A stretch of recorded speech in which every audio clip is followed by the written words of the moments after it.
Welcome to the virtual press conference following the meeting of the President of the European Council and Prime Minister Antonio Costa. Welcome, Prime Minister, ahead of your presidency. I first want to point out that we have provided translation into French, English and also Portuguese, of course, because we have a lot of Portuguese journalists attending.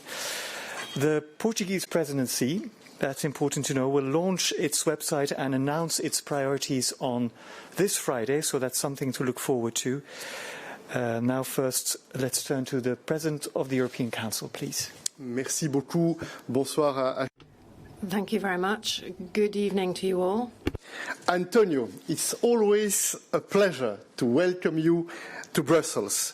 And this time, for a truly special occasion, on January 1st, Portugal will take over the rotating presidency of the Council for the fourth time. Your presidency comes at a crucial time for Europe, perhaps even a historic time, because your presidency will lead the EU towards the post-COVID era. Today, we had the opportunity to discuss our common European priorities. As we work towards our economic and social recovery, we will also drive forward our transition to a greener, more digital and more inclusive Europe, and work to build a fairer Europe by addressing the inequalities caused by the pandemic. A highlight of your presidency will be, dear Antonio, the social summit planned for next May in Porto. This summit will provide the political impetus to implement the action plan for the European pillar of social rights, and I know that your presidency will give full support to implementing our Green Deal for a sustainable economic recovery and support our 2050 climate neutrality goal and our increased ambition for 2030. Another strategic priority, our digital transformation, will spur our economic recovery. Portugal's openness to the world will be also reflected, I am convinced, in your presidency, promoting a global Europe based on multilateralism and a rules-based order.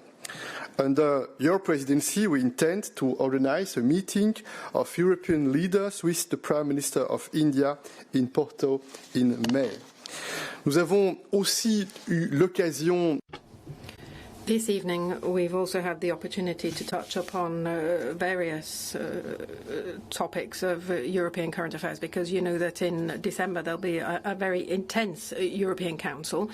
The agenda will give us the opportunity to discuss points linked to the economic recovery with the implementation of the agreement which was reached in July on the next European budget and the recovery fund.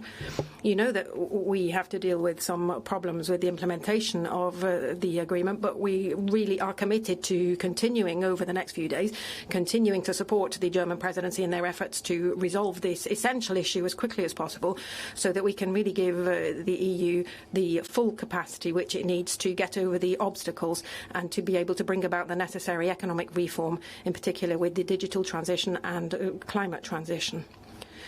For some time now, as you know, we've also been dealing with the Brexit negotiations. We're keeping a very close eye on the situation.